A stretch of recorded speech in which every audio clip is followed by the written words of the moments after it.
Hi guys, how are you?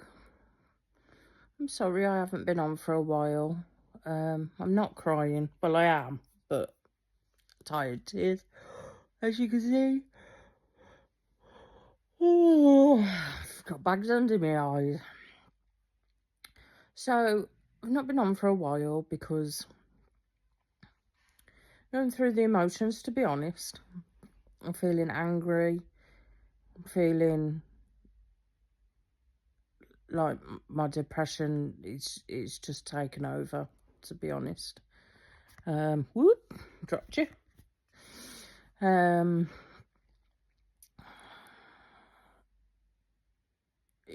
I'm just, every emotion possible. I'm just feeling it at the moment, and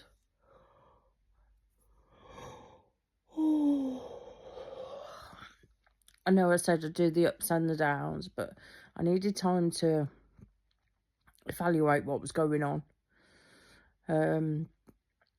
As you're all aware, I had the breast surgeon a week ago, and he's happy. Like, the treatment's going amazingly well. He has approved that I can have both of them off. And for me to do that, I've got to go and see oh God, what they're called. I tell you, this chemo brain is driving me mad. Um, oh,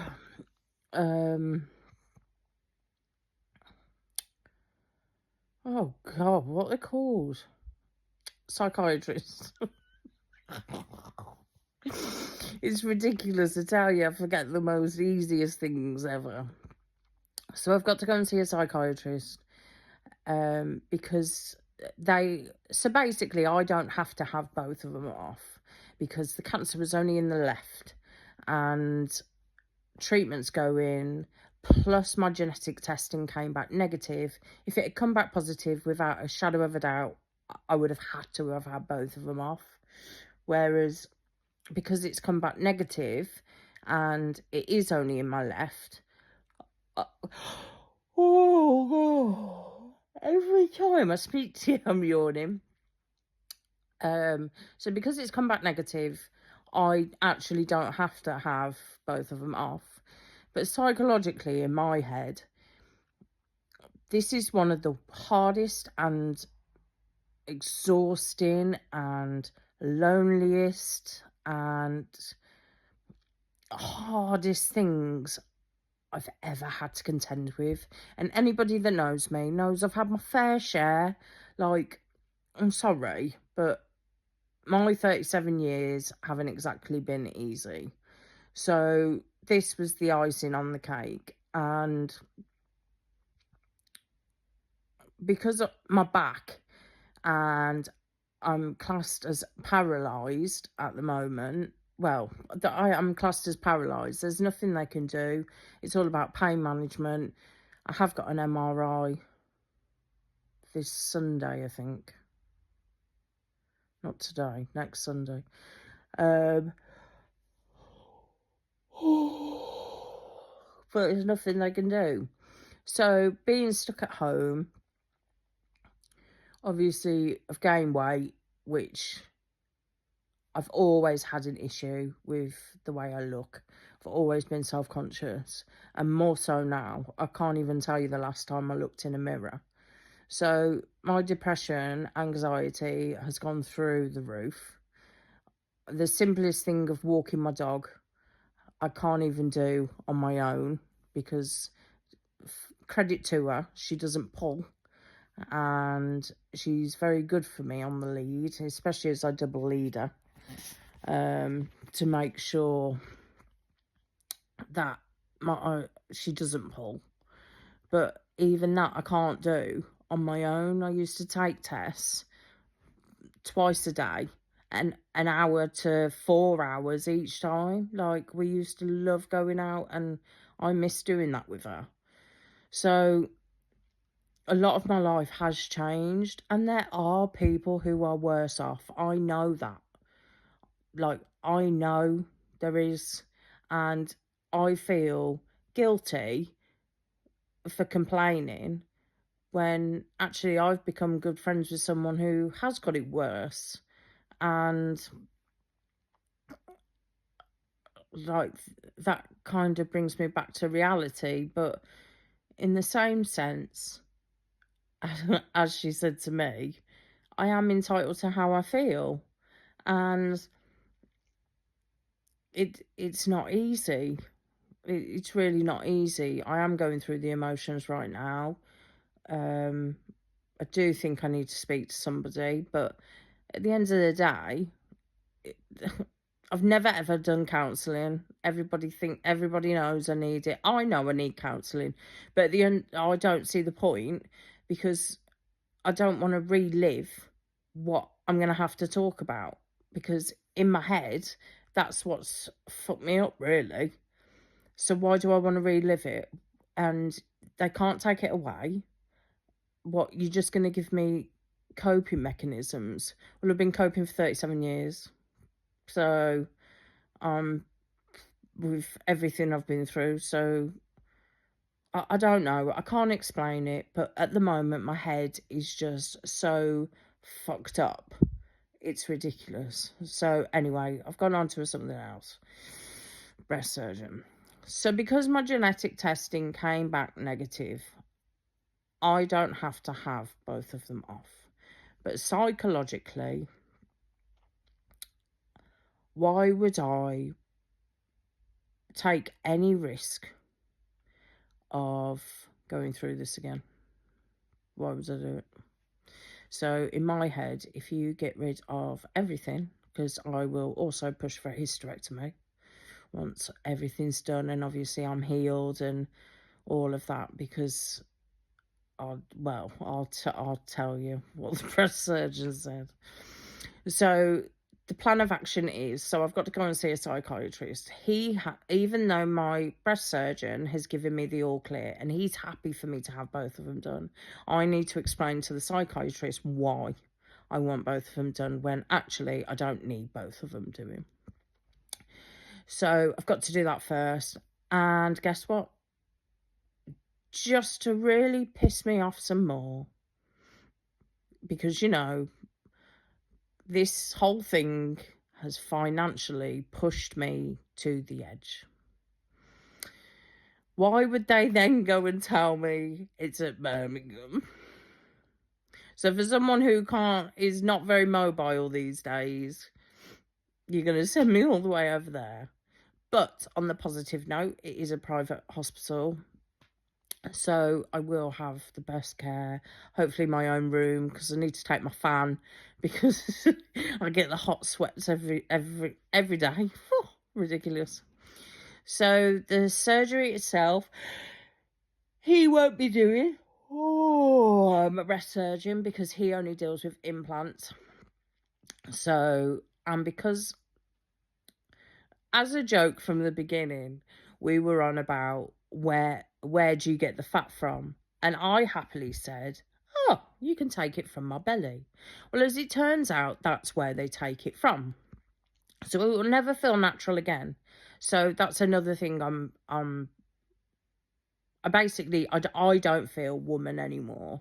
And I know for a fact once I have a hysterectomy, it's going to make me feel worse. But I know I'm doing it for health. I've got to. There's no way I can take the risk. So they take it from my belly. That's why I have a tummy tuck. That was the only thing that has made this whole thing absolutely amazing. I get a tummy tuck, and some of this fat will be removed, put in my boobs. So yeah, they take it from my belly, do my boobs. But as far as I'm aware, for me to actually have this kind of operation, there is I've got to have a CT scan to see what my blood veins are like. Oh God, I hated my last CT. Such a weird feeling. So if they don't think that my vein or whatever it is that actually gives me the go-ahead, apart from the psychiatrist, if they don't think it's strong enough, then I will have to go to implant. But if they approve, I can obviously have this surgery. It's a 10.5 hour, well, 10 to 10.5 hour surgery. So what they'll do is they'll cut both my boobs off and do my tummy tuck all at the same time. But it is a massive surgery. So as you can imagine, I am the worst person in the whole entire world to be in the hospital, because if you know me, you know I'm scared of them, which really tops this off, because I have to spend a week in hospital. And as you can imagine, I will be extremely sore. And also, I know this sounds daft, but New Cross is literally 10 minutes away from my house. Birmingham is at least half an hour. So the comfort of not knowing that I'm near home, that's going to wind me up a bit more. But it is what it is, and I'll do all that I can. So yeah, I'll be in hospital for a week and missing my poor babies. Tess will never forgive me. Gosh, she's gonna be awful. Well, I hope she isn't, but she's very much my dog. So yeah, so week in hospital, and then I wasn't quite sure I can't remember what was said about being home, but I know that I'm going to have tubes hanging out of me, and I know I'm going to be in extreme pain. It just sums up everyday life, just in my life, just with my back and stuff. So I am kind of prepared. If for unfortunate reasons that doesn't go ahead, I have got the option of implant. The only downfall to implant is, because I have to have radiotherapy, it actually hardens the implant. So it's going to be like I've got cement blocks stuck to me, which ideally I don't want. But do you know what? I literally am so tired. I don't care anymore. Like, whatever I can to try and make sure, because there's no guarantee that I will. If anything, I'm actually more prone to cancer now because I've had it already than what, say, someone who hasn't has. So there's never, ever, ever the chance that I will 100% never have breast cancer again. It can come back. But psychologically in my head, if I can try and get rid of as much risk as I possibly can, then I will. So that is what the breast surgeon said. So, as you can imagine, I'm a little... Let's put Bobby in the picture. Can you see? Oh, there he is. So, as you can imagine, I'm a little bit all over the place, and I needed to analyse what was being said to me, and I need to move you guys. Sorry, I've done this on the most awkward time because I'm really uncomfortable. So yeah, but I am sorry for not keeping you in the loop, like. And I know I said I'd do the ups and the downs, but I just needed the time to think about things before I actually made it public. Here's my PICC line. So as you can see, I get stressed. So, see, I've got used to it now, but it's the most awkwardest thing in the whole entire world. I have to get that changed again on Friday. It has to be cleaned and redressed, and then back for my last chemo on a week on Tuesday. And how quick has that gone? I remember making this first video saying, wow, I've got it. Like, how crazy is that?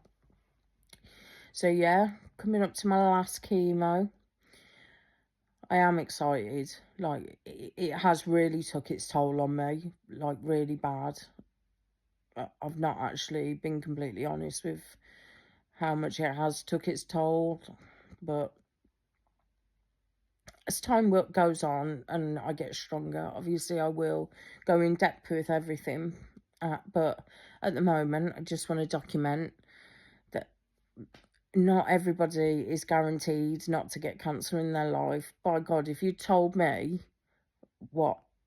5 years ago, one, I'd be classed as disabled and not at work, and two, like actually permanently signed off work, and two, have breast cancer, I would have laughed at you. I would have absolutely laughed at you. So I am where I am now, looking absolutely exhausted. To be fair, I was up most of the night, not feeling great.